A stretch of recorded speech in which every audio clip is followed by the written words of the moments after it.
Good morning. Welcome to the research track. And we have 4 presentations this morning.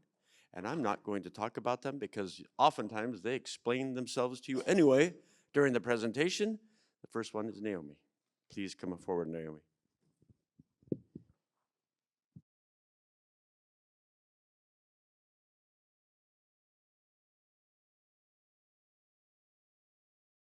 Morning to you. As I've been introduced, I'm Naomi Namanya, and I and my team, we are proposing to study home education in Uganda, the study of its nature, demographics, reason, and styles. We are just in our baby stages, so it is okay, observe carefully, and your feedback will be really okay for us. This study comes after my PhD study, where I was interrogating Uganda's education system. And one of the findings is that home education was there, but it was also reported that is on increase. It is also a follow-up on the research that we agreed to undertake while in Kenya, in Pamoja, Africa, last year, August 2023. But before I continue, permit me to share with you my experience with home education. That is my family, that is my beloved husband. I am a mother of twins who are 15-year-old, and a follower is 9 years old. But interesting to these twins, when they enrolled out for kindergarten, the girl picked up reading faster than the boy. The girl is called Abigail and the boy is Joseph. So when Abigail picked up reading fast, psychologically, those teachers that were handling them did not realize that some girls grow faster than boys. So they made them skip a grade that is middle class to top class. And immediately after that, I started getting reports. You know, your boy is always crying, he's always when he's asked for something, he crashes down, he does this. So the reports kept on, coming. And at the end of the day, we made up our mind to withdraw the children from the school. So I told my husband, let me try to observe, let me do this. I am a trained teacher, though not trained to handle the young children, because I was trained to handle secondary school students. So I pick up the challenge. The challenge continues. You ask him to read something, instead of asking you, how do you say this, how do you do this, he cries. And the situation persisted until grade 4. Now, in grade 4, I am a practical person. I ran to town, picked up blocks, and, I brought them to him. I'm like, please do something for me. So that very week he had learned about planes, and he assembled quickly a plane. So I told him, now describe for me your plane. So he described. After describing, then he was now struggling with adjectives. So I told him, what you've done is what the adjectives do. And that was a life, lesson. The stories go on and on, but I'll just give you just a shoot because of the time. Now, for the girl in grade 3, I was teaching them about independence in Uganda, and they looked at our monument, and they're like, you know what? This does not represent freedom. So this is what she drew at that stage. So I kept the picture up to now. So when I was actually organizing to come, she saw me with it. I was like, Mommy, what are you going to do with this? I was like, hold on, let me go with it. Now, just to cut the story short for the boy, for Joseph, recently they were in robotics and coding class, and they were teaching them how to design websites and the rest. So for him, he came up with an idea of designing a website for the company. And he told the CEO, you know what, I cannot imagine that you have been in existence, you don't have your own website, and etc. So he proposed to design it. So we thought that time when we were presenting, he was making fun, but he followed it up. He made an appointment, he met him, and why am I saying that is because, the whole journey has been, challenges, adjusting, checking, changing, all that. So that's what brings me to homeschooling or home education research, because I want to share these stories with others, but also I want others also to bring up their stories so that we can make a story in Uganda. So at times, we move out, check some features of what we have studied in books. So our things are not static. We are in different places. So briefly about our history in Uganda, we had indigenous education, which was abandoned in 1880s when colonialism set up with the formal education system. But in 2000s, there was a renaissance of modern home education, specifically in 2003, and about 5 families picked it up because of the challenges that we had in the system. By 2022, we were estimated at 400, 500, and now we are around 600 families. Among these homeschooling communities, we have 3 groups, specifically accelerated Christian education that is taking up a big percentage. Homeschoolers Uganda, that is led by Chazi. And then there was a new Catholic group that came up immediately after COVID. It is still a small community. And briefly, that is how it is. So within these groups, we do different activities. Within SCE, we have what we call co-ops in different areas of Uganda. So depending on the needs of the children, depending on what is going on, we arrange and meet them accordingly. Briefly, that is what was summarizing the statistics. Yesterday, we got the news from our Daily Monitor, which is one of the leading newspaper, that the government is opening up arms for homeschooling in Uganda. And when you read the article, you discover that, they are looking for the ways of how to control. So we shall request for your prayers and support, and we see how to go with it accordingly.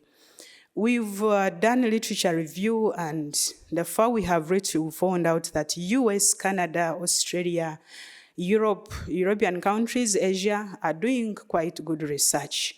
But when you come to Africa, it is quite limited, but specifically East Africa. But when we come to Uganda, we just have only 2 master theses on home education.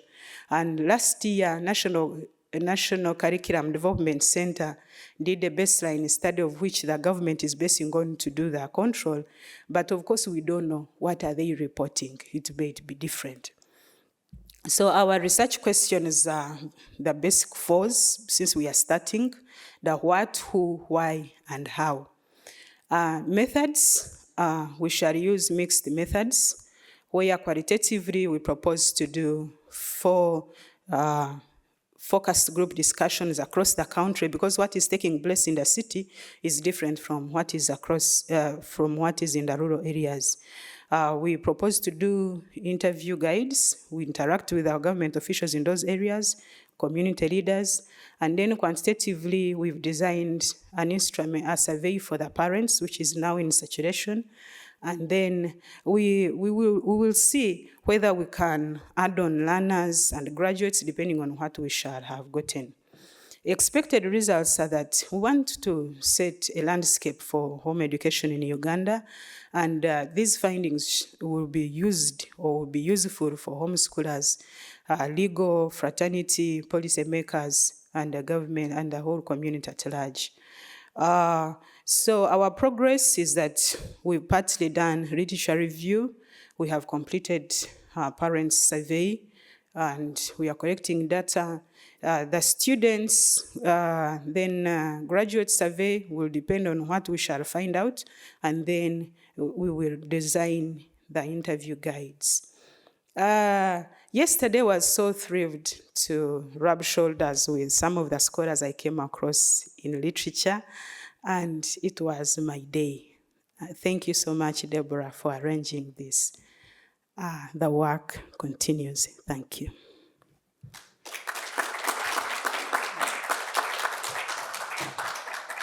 Naomi will stay there if she's willing. And for any comments, questions, or Naomi may ask you questions, look for input, look for ideas, anything now, we have time. Oh, let me run this thing around.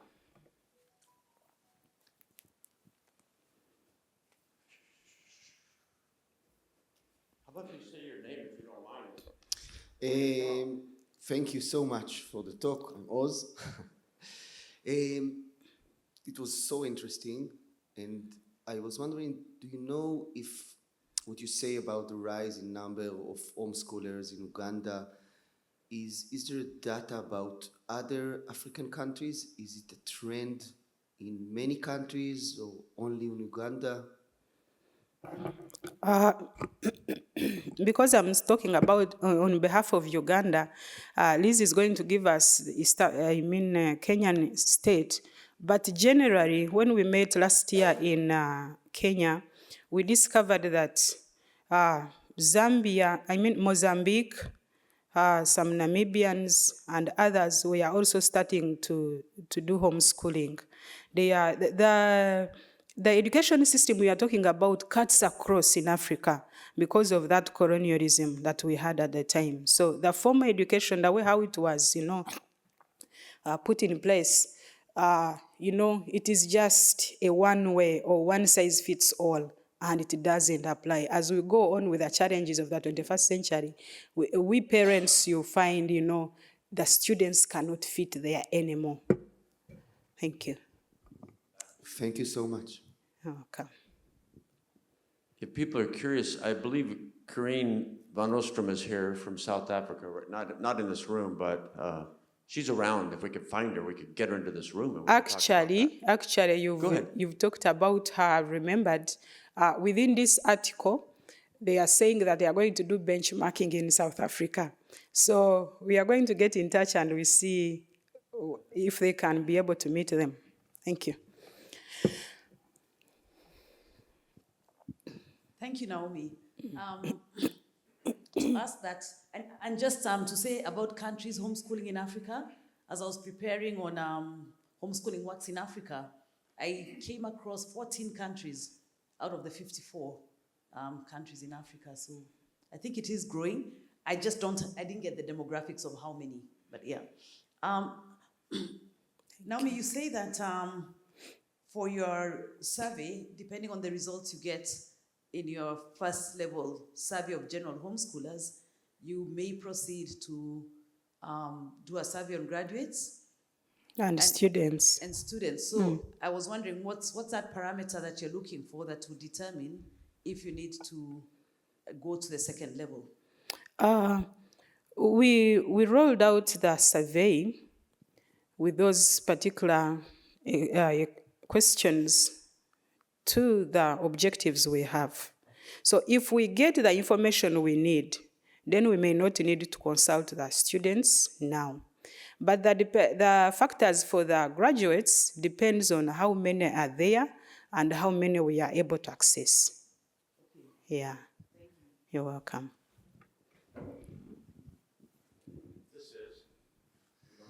So I'm Ari, and I wanted to thank you for your presentation. It was very, very interesting, and also to commend you on your being a trailblazer and entrepreneur in the way of researching homeschooling in Uganda. And I wanted to ask if you have already any notion, it doesn't have to be scientifically backed, but any notion about different characteristics of those 600 families that are homeschooling. Now, the characteristics that we have as a homeschooling mother, what I have observed in our meetings, as already said, big percentage go for accelerated Christian education because it is structured. Maybe they don't want brothers or so, but other people, slowly by slowly, within the last 2 years, they are trying to explore. My child is having this challenge. How do I go about it? Then now they are trying to explore that actually there are other curricula which can be used. Yes, generally that's what I have observed. And that one also applies to me because I do use SEE, but at grade 6 and 7, I started seeing my children changing, telling me this, telling me that, and you find you cannot confine them in a textbook or whatever. So I started outsourcing different resources, and it is really interesting. Thank you. Godfrey, did you have, and God, you're welcome to ask a question of Godfrey too, because he's involved in this. Godfrey is my name, part of the team in Uganda. So just to add on to that a little bit, the characteristics of what we are finding from those at the moment who we have been able to identify as homeschoolers. These are what you would consider younger families, ages, interesting, I didn't know the ages of her children, but my children as well, the oldest is 15, and you find that most of the families are married like 16, not more than 20 years. These are usually married couples, about 4 children, 4, 5, 6 children. They are the kind you would say, according to the Ugandan context, middle class, where one of them, husband and wife, is able or has a job, a secure, kind of relatively secure job. They have a salary, a monthly salary, so they can afford at least to choose that one of them will stay home. And it's one of the hindrances for most other people when they hear of homeschooling and it would require to be a one-income family. Others feel like maybe it's not for them yet. Not yet single parents. Very few outliers you find where is a single mother or a single father who is homeschooling. And I would say predominantly Christian as well. And you hear it even in their motivation to do it. It's because of their faith. There are certain values they cherish, they do not see in the school system. People who can afford to identify that there's a problem in the existing education system and they can afford to find an alternative at the moment. That's what I could say. Thank you so much. Comments, questions, ideas? Naomi, is there anything you'd like to ask them that might help you out in the study? Ideas about methods or accessing or analysis or anything? Thank Put you on you. the spot.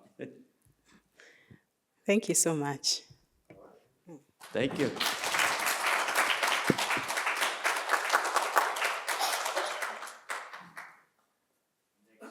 While Bill's getting set up, Yes. I did think, Naomi, what's your timeline? I mean, when do you think this study will be completed? You did several months.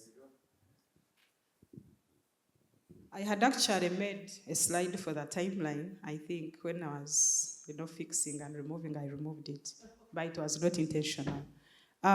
We are working through 1.5 years, and the way how I spread it, I will share with you that slide.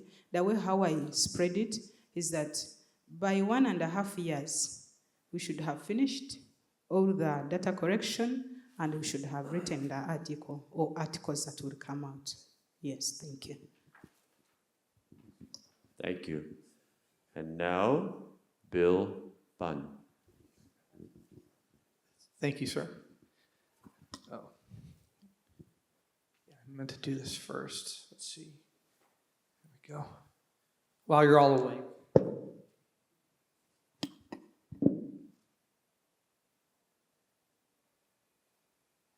I need proof.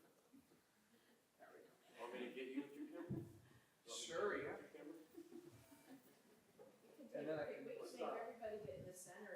Yeah, we'll do that. I need to prove that I actually gave a presentation here. Yeah, the government is paying for me to be here, so I'll look serious. Okay, all right, there we go. Are there any questions? Now, I've got the proof, so I don't need it. So I'm going to speak from down here because that way I can see the slides and I can't see his time sheets, so I can just go as long as I want. I'm Bill Bunn. I'm going to start with this number: 24 million. 24 million school children globally are out of school right now. They're in high conflict areas, are refugees, internally displaced people. 24 million, that's the entire population of school children in the United Kingdom, doubled, and then throw in 4 more million children, and that's the number we're talking about. And we're not talking about should they be public schooled or private schooled or charter schooled. They're out of school, so anything would be better than what they have now. Well, that's not actually true. We'll show you some things that, right, current school situations that they could have are actually not as good as being unschooled, or rather out of school. Okay, so little introduction. First of all, I'm not a researcher. I thought I was till I came here, and then I heard from researchers, and I'm like, oh, I guess I'm more of an analyst, is what Liz and I decided.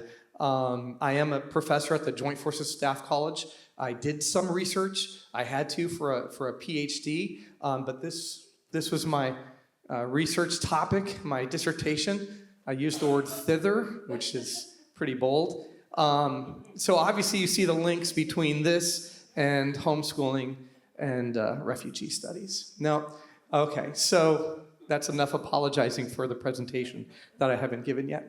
Again, my name is Bill Bunn. I am a homeschool father, as some of you have heard earlier. 6 kids. The homeschool itself, the Bunn family homeschool, was established in around 2003 with my oldest son, Andrew. That's an important number because back in 2003, yes, we did have the internet. We had access to like GeoCities pages through our 14.4 dial-up modem. So that's important to know that technology has improved since then.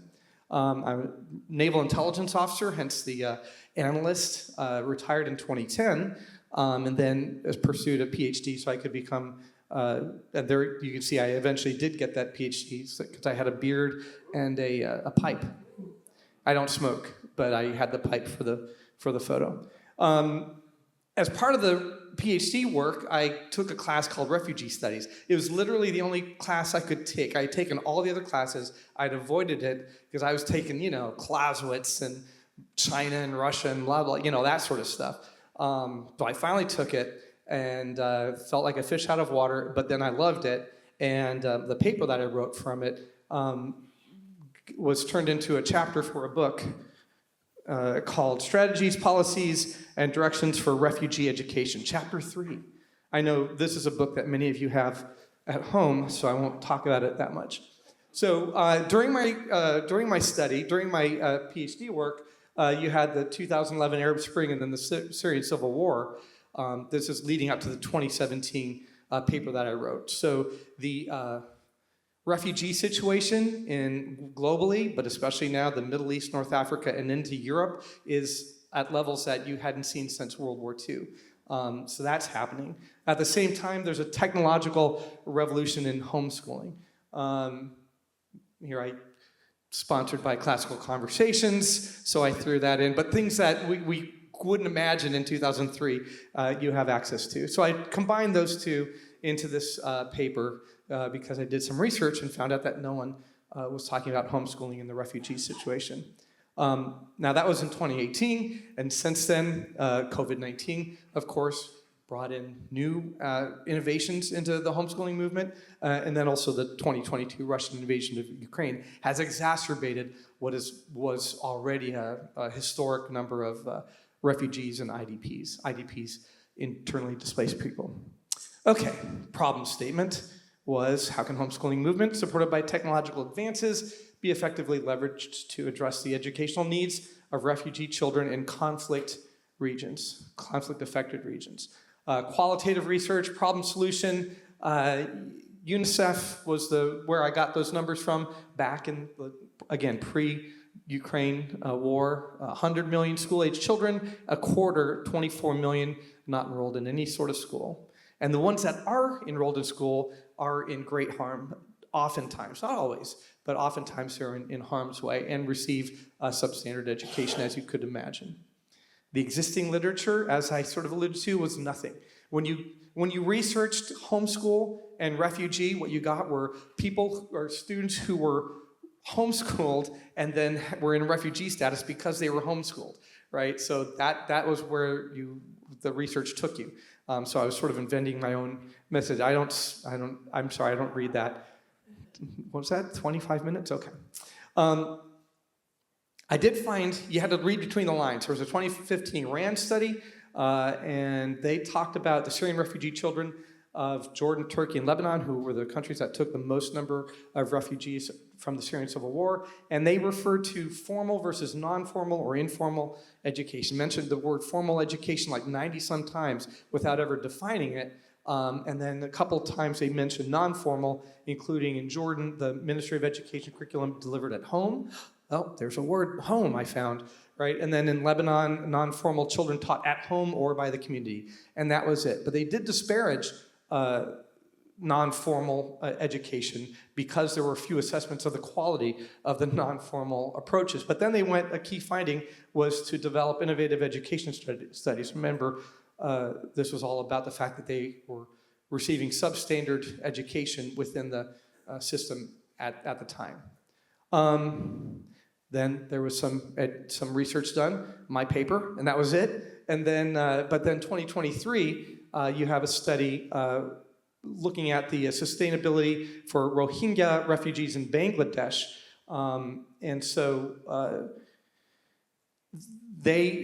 I do just throw this in there, it wasn't what we might consider classic homeschooling. It was a teacher phoning a home of a refugee child, and 3 or 4 other refugee children would gather, and then they would receive a lesson for 20 minutes per week from that teacher. But it was the word that they use is homeschool. So again, like Liz said the very first day, words mean things and definitions are important. But it was a type of home education. Okay, we won't get into that. So then my research on the crisis facing refugee children, violence in schools was one reason, according to Human Rights Watch. That was the prevalent reason why there were so many unschooled, or children out of school rather, refugees and IDPs. Exclusion of girls, destruction of schools, including the conversion of schools into army barracks, movement restrictions, and that sounds fairly benign, but it's not. It could include kidnapping, being sold into slavery, minefields. Those are the kind of movement restrictions that children in these situations can face.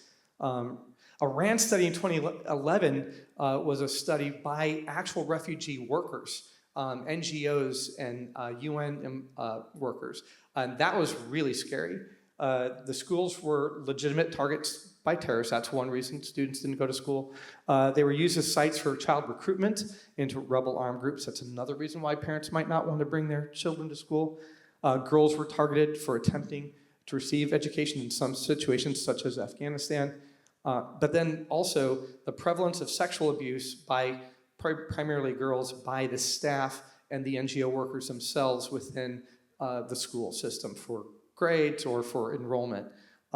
These are reports from the workers themselves on their fellow workers. And then a lot actually, of refugee children have to be employed by their families to make ends meet. They could be employed at night, but that would be very dangerous. The type of jobs that are available to the children at night are not good, and so a lot of them are employed during school hours. The second of the 3 are lack of qualified teachers or resources, stressful working conditions, 50 or more widely different ages in the class, little or no compensation, and the best teachers are also the ones most likely to be able to find other employment, and so that starts a cycle of deteriorating school conditions. Okay. Most refugees don't live in these camps. The majority live in urban environments, but that's not necessarily better. There's different benefits, but also drawbacks to that. They're often denied access to primary education, and then depending on where they are going to school, they're a further strain on the already strained resources, and that causes conflict within the indigenous population. Okay. And then finally, the uniqueness of the refugee situation. Sometimes the curriculum or the teachers, what they're teaching is at odds with the values or the customs or the other aspects of the beliefs of the families or the students. There's several examples of that. Language barriers with the students. Refugee children have a greater propensity for disabilities than the general population for multiple reasons. And that might be a reason why they do not thrive in the school environment or are able to be there. And then, of course, the transitory nature. Most refugees move often within the journey prior to them coming back home, if they ever do come back home. And that makes like tracking their educational progress and everything. They usually aren't moving during the school, when the school is out.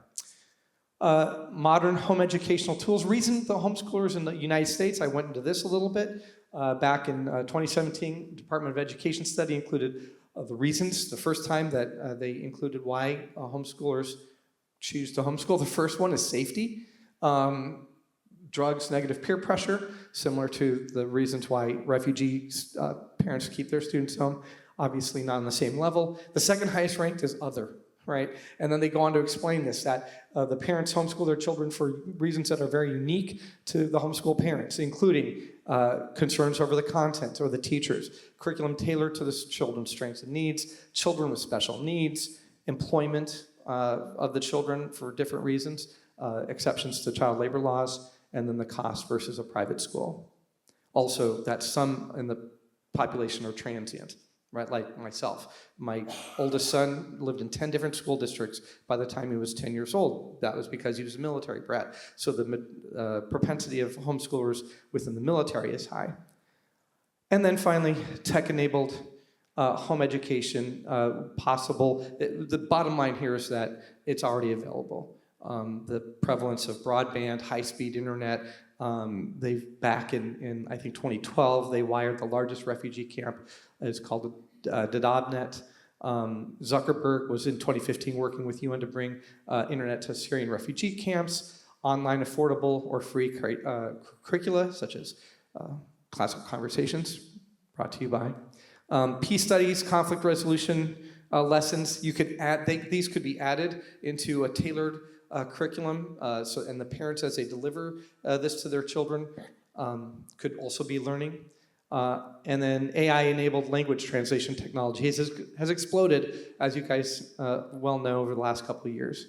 I found this last night. You can even get an English to Scottish translator. That's an actual question. Let's meet up at a pub after this, after our meeting. And then cloud-based record keeping that travels with the student is also a thing that could be used. So, 24 million children. Again, these are children that are constantly being replaced by more children, and then they're becoming adults without an education in war-torn areas or having to go back and try and rebuild what has been destroyed, right? Not the population you want to have without an education. All right, that was the last bit of my research there. Okay, questions? Please take the time to write these. At least the bottom email is an easy one. Write that down or take a photo of it, okay? And then the reason I want you to do this is because if you go out for lunch or dinner tonight, please send me an email and invite me, because I don't have any friends here. And I've already eaten 2 meals by myself. That's not how I'm built, right? So send me an email and we'll go to lunch, we can talk more about it. And that's it. How did I do? All right, we're going to...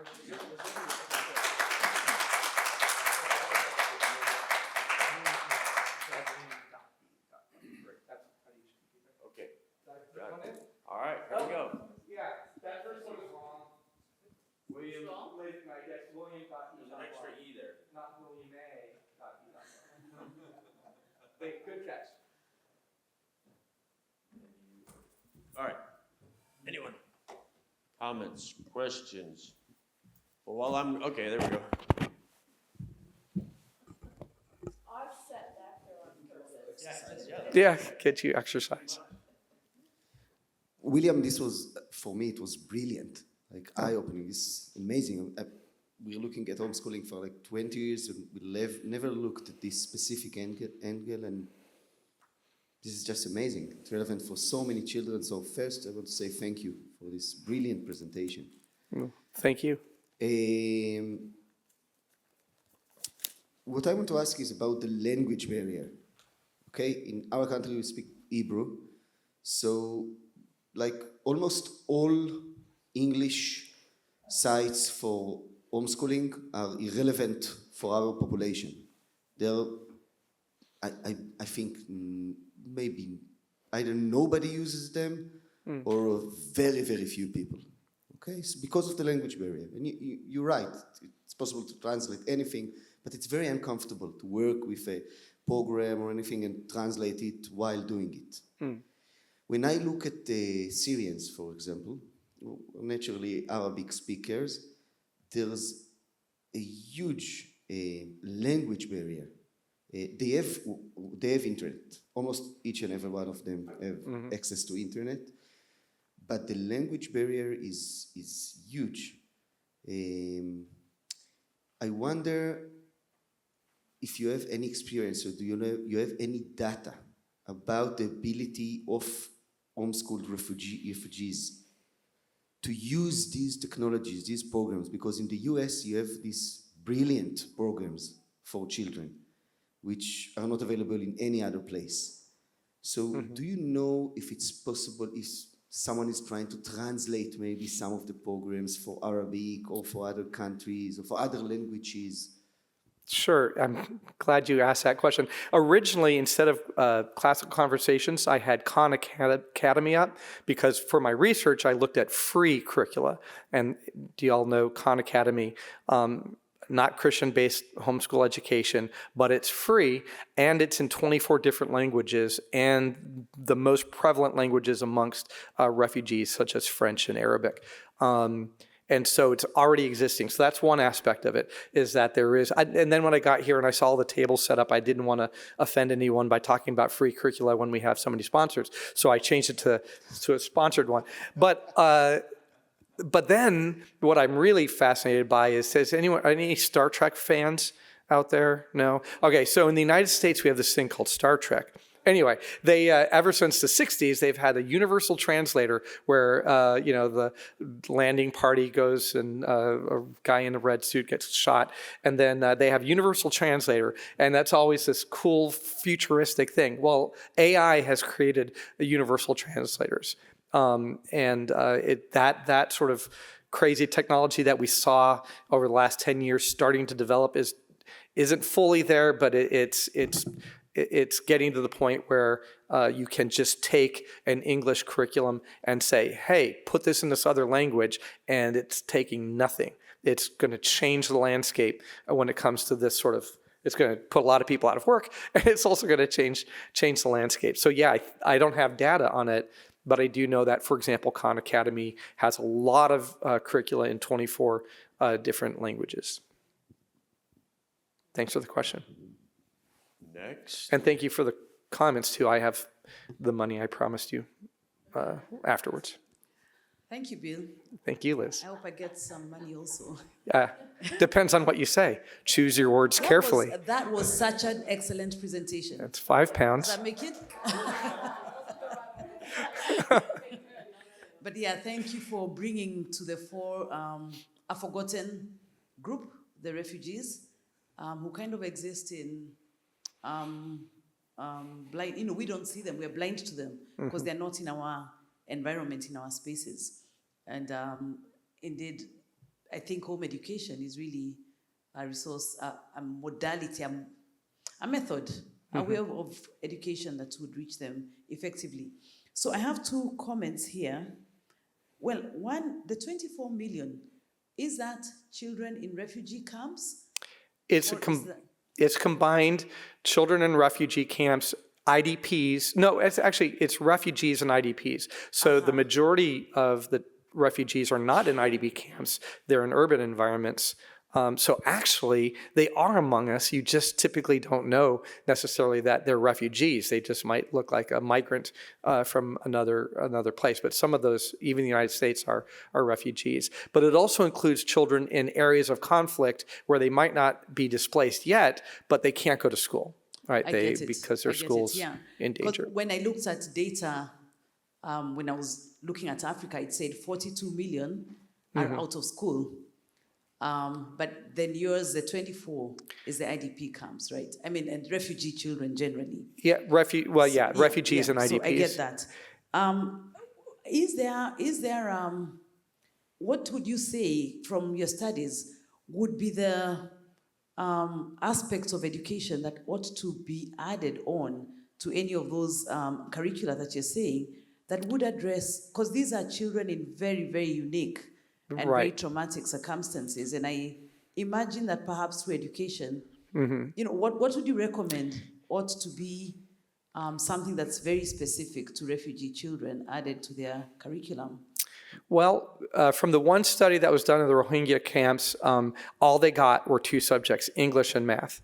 But what they found was simply that they were back and receiving some sort of education was helping their the psychological trauma that they had experienced. So anything is better than nothing. And also anything is better than going to an unsafe environment. So that's the first aspect. But then the United Nations has identified several, UNICEF in particular, several things like conflict studies, peace studies, conflict resolution, things that children, to try and keep the cycle of violence from continuing that they've experienced. But these children definitely, take your average student has suffered what we would consider incredible trauma. That's just normal, right?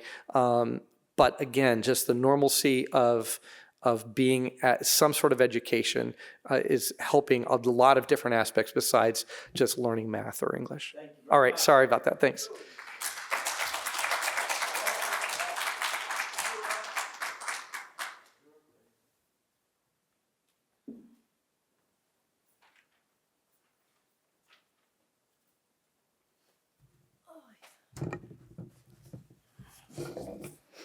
Wow.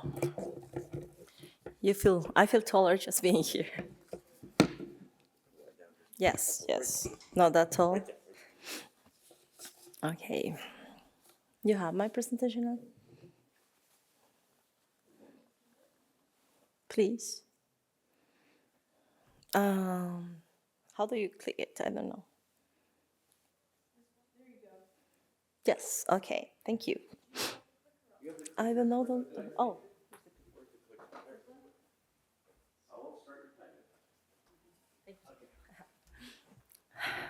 Hi, everyone.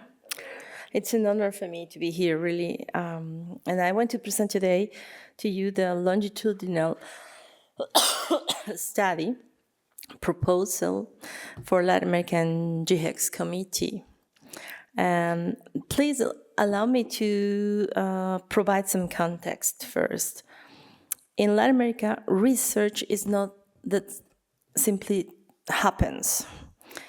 Actually, if I were to ask any college youth or even a young professional and would say, would you be so kind to point me to the academia, they wouldn't know where to look.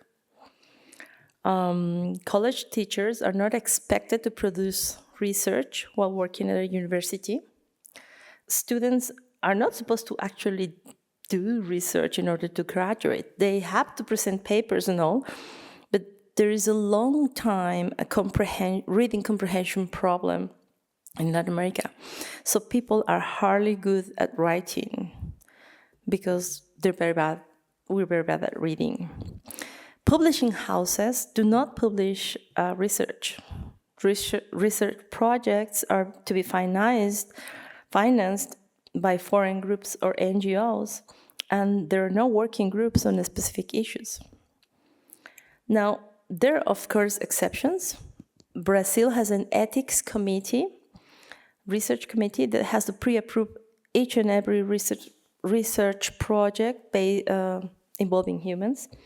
Chile has a long-time research history linked to colleges and publishing houses, and there are some raising researchers in Colombia, Mexico, and other countries, but mostly are related to medicine, biology, and chemistry, those kind of things. The only group that produces steadfast social research is Catholic Church, and that should give you enough framework to know where this proposal is coming from or is going to be implemented in. But research strengthens communities and autonomy decisions, expands the horizons for freedom of nations, and it marks a north for communities. So we're very keenly aware of its importance as home education community leaders. And that's why the Latin Committee prepared a 6-month training for more than 14 leaders in Latin America in research action skills. And this proposal is a result of those 6 months of training. Okay, so it's going to be a descriptive exploratory study, aims to outline identity, because we want that to support our freedom, defend our constitutional rights, civil liberties. The information we gather will tell us who home educates and why they do it, what social, emotional, academic, and other kinds of outcomes pertain it. And as an observational study, it will employ continuous measurements to follow particular individuals over a decade to record changes in their attitudes toward key concepts, changes in their routine, and intentions towards home education in the future. Now, every region has a focus, right? So, it has a focus where they can emphasize things like small countries where you have small groups of numbers. You can focus in interesting studies like the sleep study you were proposing yesterday is very interesting. How much I would love to do something like that. But I need to do this. USA, you're always about the numbers because you have all this registration. Since there is registration of homeschool families, you have numbers to work on and then make comparisons and stuff. So in Latin America, we need to have information, basic information like this.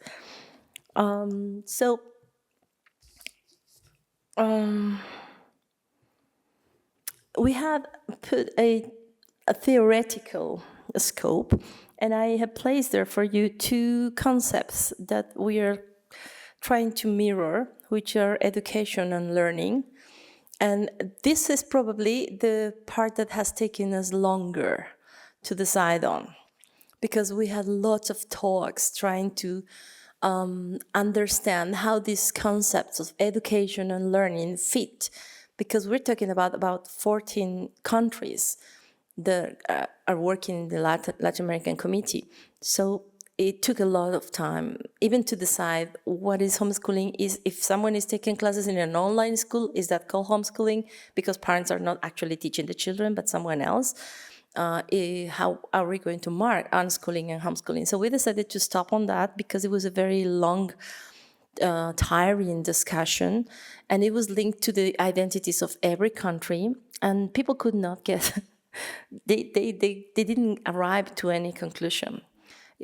Everyone was in their corner, so we said, okay, how about we move the table and approach the thing from the concepts of education and learning, which we have a very great agreement on basic. So that's why this is important for us, because it's going to give you a common ground to understand the phenomena. So we decided that education was a planned, for the intentions of the study, planned, intentional process, a series of ideas, beliefs, and attitudes that are transmitted from one generation to the other one, either by physical, virtual, technological means, and that pursues the goal of the integral development of the student and in the framework of the society shared values. So this is an ideas. This is basically traditional education. This is your common concept that you will find in any education ministry in Latin America. This is kind of it. We just added ideas, values, but this is the thing. That's what it is. And so then we have learning, which really talks a lot, resonates a lot to a lot of home education communities. which is a process, basically, in which abilities and skills or knowledge or behaviors are acquired or are developed in a holistic, in a comprehensive way, intentional way, but values the socio-effective role of the family. And this is like the most important part for us in this concept. The family being an entity and an environment. To remember Charlotte Mason yesterday, right? Lots of Charlotte Mason followers in Latin America. So thanks to them, we have the word environment there. Family is not only an entity, it's an environment that supports and sustains that process of learning. So it understands interpersonal relationship as catalyst for meaningful learning. And this, I think, comes from the Latin American, culture, way of being. We value relationships. I mean, we're more into it. We're very emotional. So it's not like everyone for themselves. It's more like we're in this together. So meaningful learning and how the relationships catalyze learning, deep learning, is important. Evaluate the individuality of each learner. We are against this process of, having everyone with the same result, like factory process. It makes each process unique and repeatable, and it's aware of the students' internal processes, challenging them to discover their abilities and motivation, inviting them to get involved in their reality and transform it. Now, I know this is a very complex concept, but we have built it together with everything that families are doing, and we're going to mirror it back to the community, and I'll let you know after that what we will do with it. And also, we have educational freedom, and this comes from the leaders, which is a complex concept. It has philosophical, social, legal components. It's related to parental rights, that they can decide what kind of education their children can have under their own convictions. All of this includes the freedom to choose schools other than public schools or other models than traditional school. And it puts the highest interest of the child before the status quo, it opposes the state ownership of education and sees home education as a right, not a privilege. And it knows it entails high civil responsibility and citizen worship. And cultural capital, which is the fourth concept. It's not here, I guess. Yeah. The fourth concept that we worked on, as regarded by Daniel Hamling in his Do Home Educated Children Lack Opportunities to Acquire Cultural Capital in 2022, were also fundamental to outline this variable. We checked existing research in Spanish and Portuguese about social engagement that have been useful. Studies by Francis J. in 2018 and Elliott in 2019 from Liberty University have helped to contribute, clarify ideas about this embracing of home educated next generation concept, how the next generation will embrace home education concept. And results of this inquiry will be compared to those found in the Conspan and Gator study. So we're having a panel research, which is like people can get in and out of it. We also will get the stats, but we are very interested in the highlighted things: education and learning, cultural capital, social engagement, because this is a 10-year study, so we need the social engagement part. We're thinking that it will have a high attrition effect, loss of the initial sample, maybe by an 80%. I won't tell you your study goals, but we really think that the significance of the study will be, besides the obvious reasons, lobby advocacy, the most significant will be the strengthening of the communities. The study will empower, encourage, and engage families that participate in it, and we expect high levels of hardware effect that I wanted to Google, but I don't have any cell phone to Google it with, which means that if you know this, but let me mention it, that people will be affected by the cultural capital concepts that we are proponing. They will say, oh, I don't do this, I will put this in my schedule or things like that. Of course, we will have the stats. That will be a result too. and answer the complex questions. And I think I have something about the... Oh, I talked to you about this. This is the team. And I think I have something, I don't know. The sample will be like, we're looking for 150 families from Brazil, 100 from Mexico, 75 from Colombia, 75 from Chile, 50 from Argentina, and the other countries will make other 50. It's a huge challenge, and we're scared and excited about it. I think that is it. I only didn't show you yeah. So what is this family understanding of education and learning concepts? And how do cultural and cultural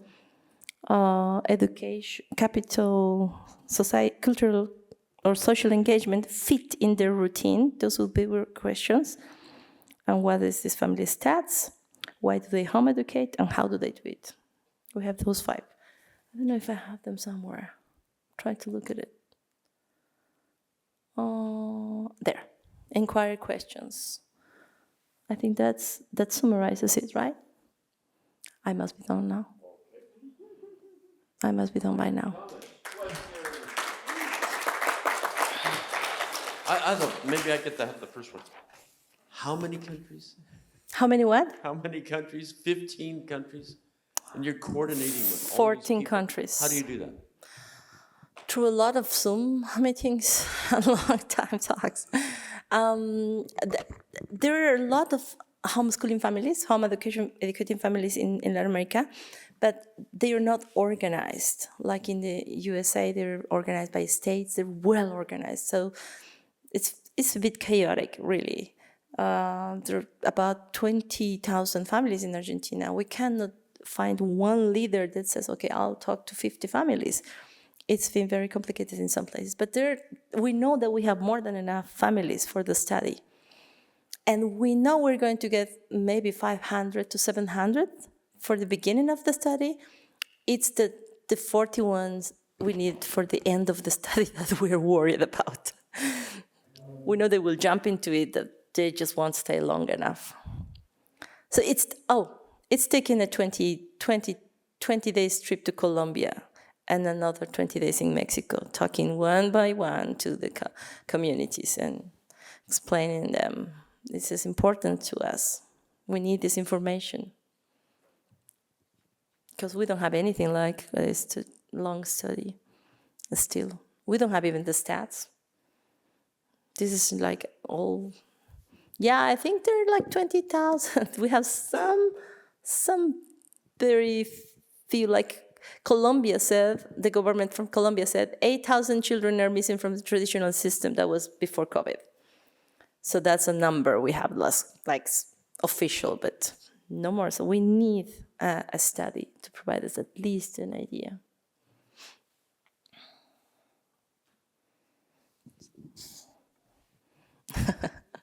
Do please help me. Yeah, you're like my best hope so far. So you, oh, go ahead.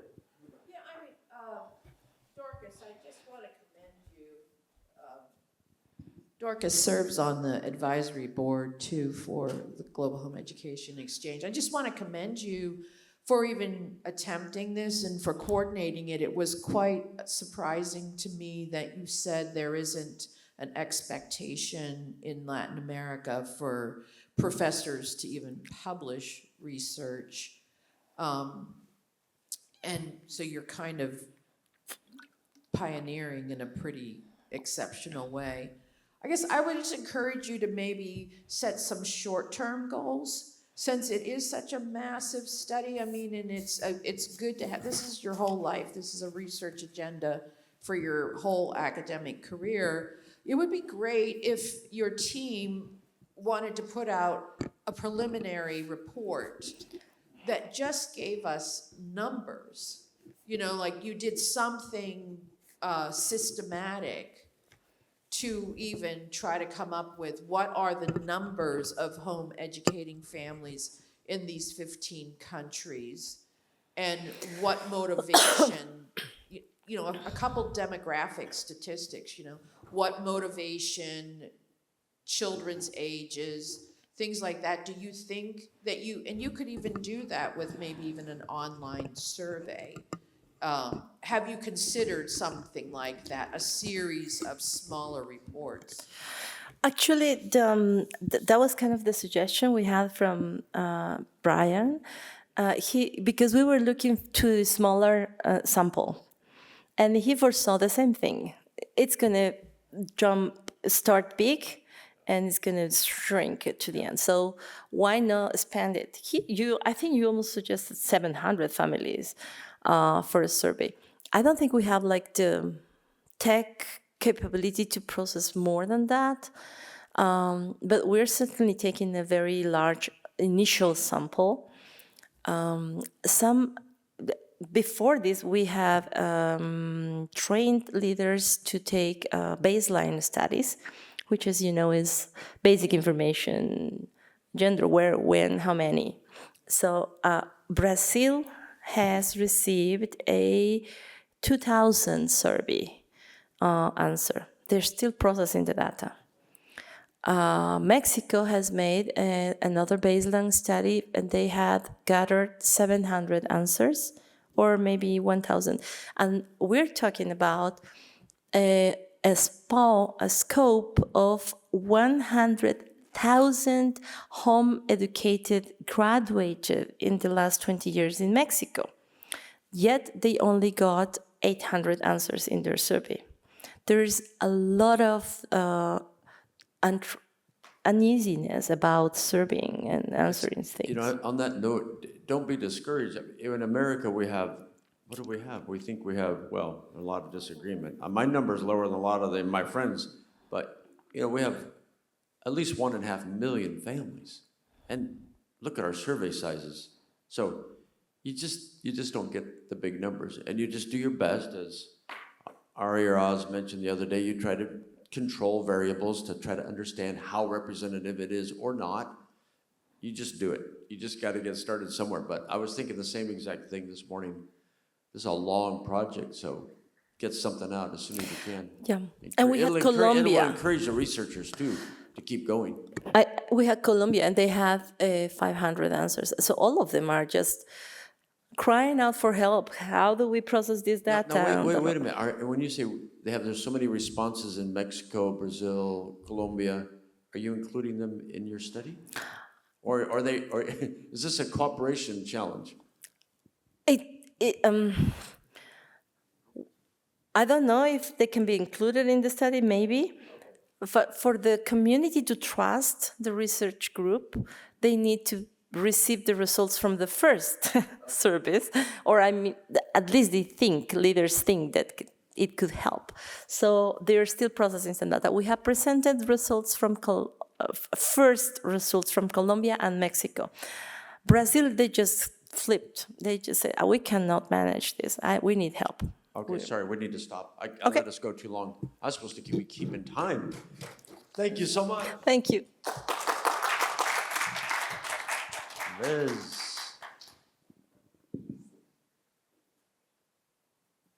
That's why they gave us big breaks in between. I left my timekeeper role. We need our book from North Dakota. Okay, Liz. You get your full 15 minutes. Thank you. Good afternoon, everyone. Yeah, you don't even know whether it's afternoon or morning, right? It's been like one continuum. Yeah, but wow, what wonderful research from all the fellow researchers. Thank you all for the great work. Thank you so much, Deb. I think it's really great that we have a platform like this, that we can just get started on some of these important things for our communities. So, as seems to be what's happening here today from Dorcas, Naomi, this is a demographic study too of homeschoolers and homeschool graduates in Kenya. And Dr. Brian Ray is graciously supporting as a co-investigator. And this is the proposal of what, I thought somebody was going to move this for me. So I'm wondering, why is it still staying there? Okay, so just some context of this, of Kenya. This study is going to be based in Kenya, and so just kind of giving you an idea of what Kenya is like. Kenya has a youthful population, and this is really the potential that we have in Kenya. We have a youthful population with over 80% of the population aged 35 years and below. If you watch the news, it was in international news 2-3 weeks ago, there was a big protest in the city. 1 million young people came out. As a result, the finance bill that they were contesting has been rubbished. And shocking to me happened while I was here, the whole cabinet has been fired. But that is the power of the youth. And so I just see this as a great, great potential when we think of home education and the advancement of home education in Kenya and the results that would bring. Kenya is endowed with vast and diverse natural resources, including biodiversity, land and unique ecosystems. That's supposed to be oil, gas, gold, iron, steel, titanium, gemstones, water, and wildlife. Kenya has families who are eager to give their children high-quality home-based education. And we do know from studies, Ray 2017-2023, homeschool students perform statistically significantly better than those in institutional settings. So this is what we need. We need this to translate in Kenya. This is just a graph showing the growth of the percentage of the youth. And you can see in 2000, Africa's portion in terms of youth population in Africa, in the world, was 15%. And we are the only ones, if I interpret that correctly, who grew to 22%. So the youth population is rapidly growing and very significant in Kenya. But however, here are some other dire statistics. About almost 1.13 children of primary school age, 6 to 13 years old, are out of school. Approximately 36% of Kenyans live below the national poverty line. And when I looked at what that is, it translates to $2.15 per day. And 36% of Kenyans are living below $2.15 a day. There are inadequate education facilities in the country. The published teacher-student ratio of what's currently happening is 1 to 70, but I've been to schools where they have 80, 100, over 100 children in a school, and those are the schools accessed by the 36, or even, I would say 60% of the Kenyans are attending those schools. That's what they're depending on for their education. I'll read an article here that's reflective of Kenya. If I can get it out fast enough, I had it open. But you know how these phones are when it's time to get it going, and my clock is ticking. Just a second. And if I don't get it out in good time, I'll just say it was an article written by Darrow Miller of Disciple Nations Alliance. And he said that Africa has 70% of the world's resources, and yet is, under no denial, the poorest continent. And there's something very wrong with that. And that is the background against which we propose to do this study. In understanding, well, not so much why are we poor, but in seeing what is home education like in Kenya, and in this context, what opportunities then would that portend if we look at the demographics or the statistics of home education performance in other countries where that has been investigated more. I believe that is a great potential for us. Like has happened in a lot of sub-Saharan, or rather Southern Hemisphere countries, developing countries, there's not much home education research in Kenya. Oh, I can read here. Okay. Test scores. We have a study that is published, done by 20 et al. In 2022. It was based on test scores, specifically looking at accelerated Christian education, which is very popular in Kenya, and they were examining the education outcomes of homeschool students versus conventional schooled students using the ACE curriculum, and they found a significant difference in homeschool students doing significantly better than those who are attending school with the same curriculum.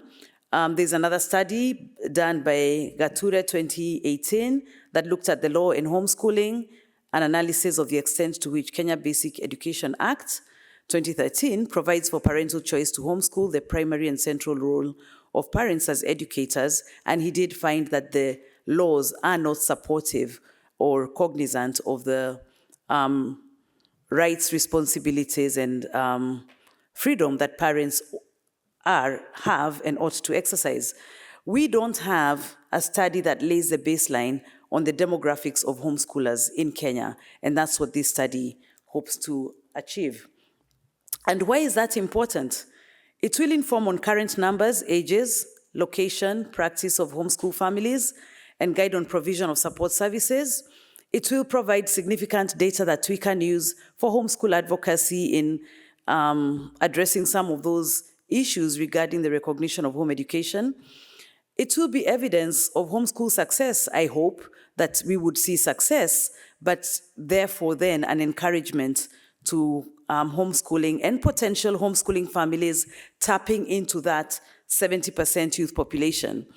It will be a basis for comparison with demographics from other countries in understanding homeschooling trends regionally and globally, and provide a baseline for further homeschool studies. There are numerous things we'd love to study, and probably will join, what you're doing, Dorcas, all those are so important.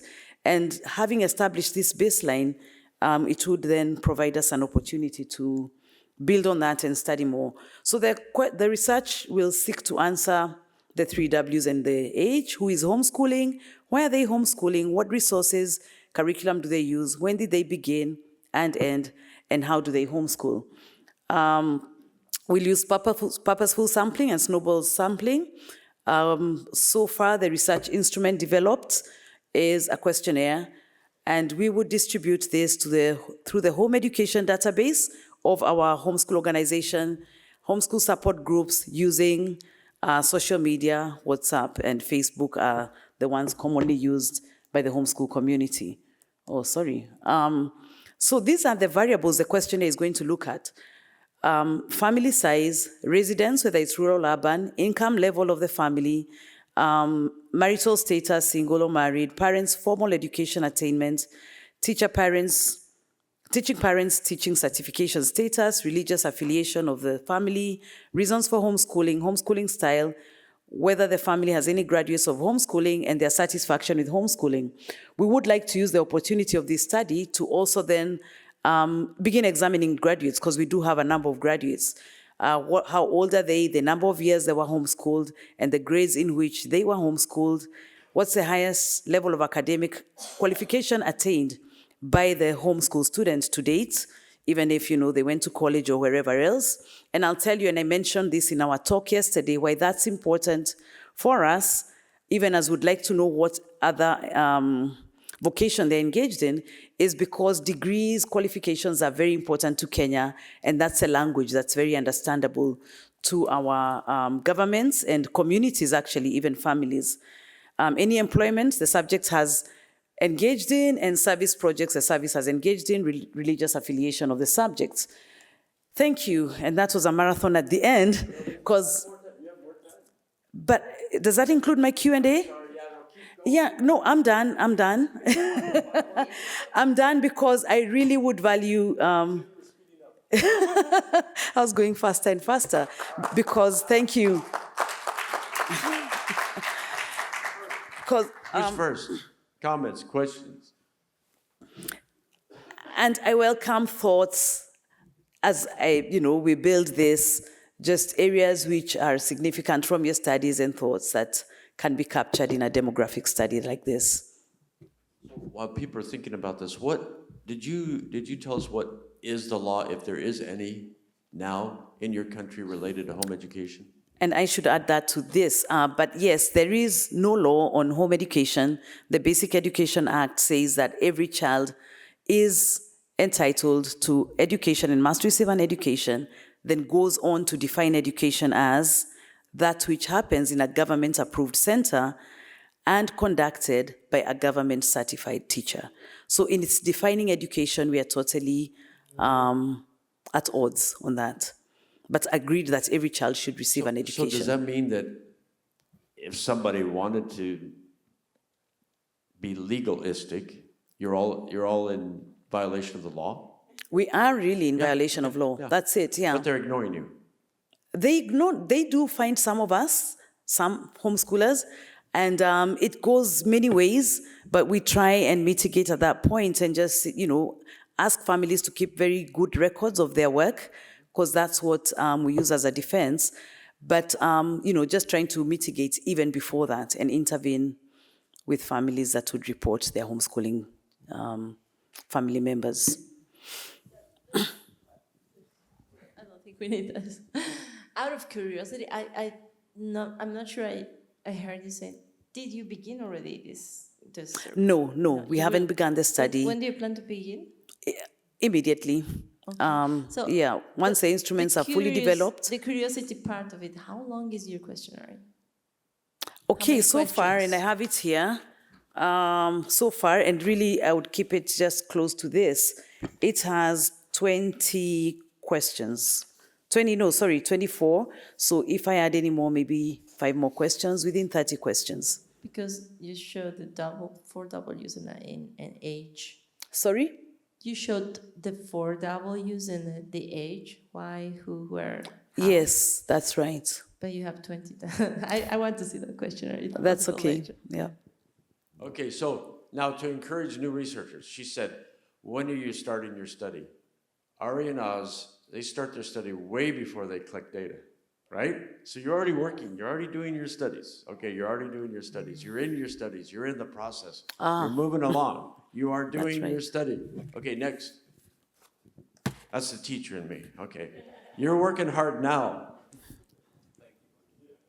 Thank you for a very interesting presentation, and I was amazed by how thorough all the subject that you are talking about, that you are collecting. How, sorry, just say that again, you're amazed at?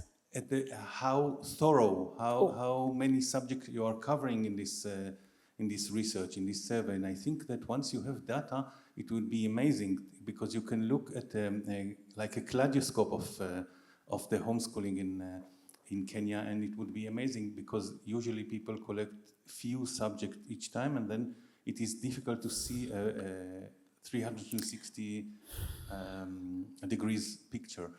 And I wanted to ask if you are also talking about the children's or the adolescents' experience, because you said you have already graduates or adolescents, and you are also asking questions about them. So do you also collect data regarding their opinions and views about their experiences homeschooling? That would be a good one to add, because I had the perspective of the parents, this question they're going to the parents, but that would be very valuable, wouldn't it? And yeah, I had in mind how to build this in a way that it can get as much as possible in one study. So that would be a good aspect to add. Thank you for that. Yeah. You do this thinking of do as many questions in a study. Hold on a minute, we're trying to record. Hold on. That's fine. Let Bill go, then I'll come back to you. Okay, so just really quickly for the, and maybe you said this, and I apologize if I'm having you repeat yourself, but for example, the why do they study, is it an open-ended survey, or are you going to give them a series of choices to select from? The reason I ask this because, for example, in the US study, they had to select from some choices, and the second most prevalent choice was other, because it didn't describe them. So I was just curious on that. So, It's good for methods, yeah. and I can quickly read through. I have like 8 or so choices. concerns about the school environment, dissatisfaction with academic instruction, desire to provide religious or moral instruction, desire to provide a non-traditional learning environment, that's probably repeated, child special needs, flexibility in scheduling and pacing, travel and relocation, health reasons, tailoring education to child's interests and talents, temporary situation, other. So I'd like, So that would be interesting to see. let me make, I would like to put this on a graded scale. Yeah, you can pick, yeah, about number one being your most significant reason why you're homeschooling. So on a graded scale, and probably, I've just written here, it would be a graded scale. I don't know that I would say top 5, or just because, you don't need to respond to all of them, but just say these are my top 3 reasons why I'm choosing to homeschool. so Maybe. a comment on the reasons. Some of us, happen to be me, doing this for over 30 years, I've been asking reasons. The U.S. Department of Education came after that, and so you referenced that, and they've done it a few times. But what I've been trying to recommend to researchers is to, as much as you can, use the same ones that some of us have been using for a long time, including then the U.S. Department of Education, because then you have history, you have comparable data. But if you could use, as much as you can, almost identical language, and this is what I found helpful. Let people say all of the reasons why they homeschool, because, and then you could also ask, like the Department of Ed does, what's the most important if you want to do that, or you could prioritize. It's very difficult for a person to think of 10 reasons and prioritize them all. That's right. But, that's another way to do it, is give a long list, and then other, and then what are your most important 2 or your most important 3, something like that. That As an makes- extra question. It makes data analysis a little easier, because it gets really complicated if you try to do too much at once. Dorcas, did you want to do more? Say more? Here you go. Here you go. Hold on. Right there by your mouth. I just wanted to say that, the contexts in Africa and Latin America are very similar. So we do this of try to get as much data as you can, because you really don't know when you're going to be able to make another measurement. Am I right? That's right, and I've been afraid to get this out before I'm really, really, really sure I have every question I need in here, because who knows when we'll get the opportunity to start to run it by people again. Yes. Yeah. That's true. That is very discouraging for Yeah. any kind of research. It's like not like you can, or we can always, reach out next year to the community. It's really not like that. That's right, yeah.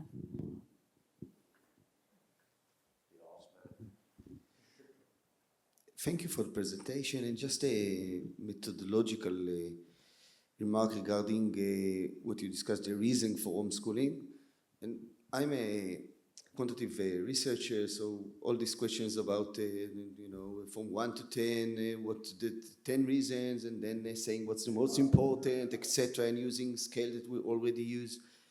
We find out, we conducted several such studies, and we find out that before asking the quantitative question, it's better to ask a qualitative question, an open question, not give categories, only ask an open question, what are the main reasons, without anything, without giving any idea, and then give the qualitative question, the 1 to 10 question.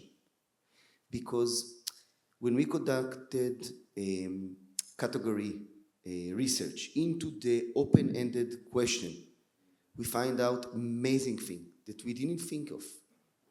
So I think this is So I have, okay, no, sorry, just finish, because I wanted to get this some is something clarification on that. is humility. Don't think when we give them the 1 to 10 questions, I get what we you're saying. assume that we know what are the reasons. But when we do a qualitative research, we look at what they say without any bias. That's very important. And I think that's what we were talking about the other day, processed questioning. Wasn't that the term you used? Yeah, and I hear what you're saying. In which case, you see, well, just going by that, this is proposed to be done online. And what would happen is that would be, I have the qualitative, what are your reasons for homeschooling, fill in the blank space. Then down here, they come and see my choices, and they're going to think, oh, so there'll still be the processing because it's not a face-to-face interview, so that's something to think about. Yeah. Yeah, the other thing, Oz is asking you to do a lot more work. I know, yeah. He's offering to help and come and do the work, right? He's asking you to do a lot more work. 'Cause I did that way back, and I go, oh, who's going to analyze this? But it is a good idea. And now we have computers, yeah. So, but I think he's got a good point here. This is just an opinion, that if you could do that, then you have the initial response, the qualitative, if you could do it at the beginning somewhere, and then later down there. If you never get to those data, at least you have those qualitative data to send over to Oz and Ari, who have a lot of money to analyze it for you. Okay, we have 30 seconds. 30 seconds left. So it's got to be a quick. Just to the point, you have seen this list, that in our case, when people have not been researched before, surveyed before, if they see your quantitative questions before, that might change their answers. Because it's going through categories and, oh, I didn't think about this one, but yeah, That's right. this is one of my reasons. So I think about also is very important. First, have them think their reasons and then give them options. Yeah. Yeah, Thank you. Thank you for that. Thank you all very much. Thank you. All of you, everybody, thank you so much.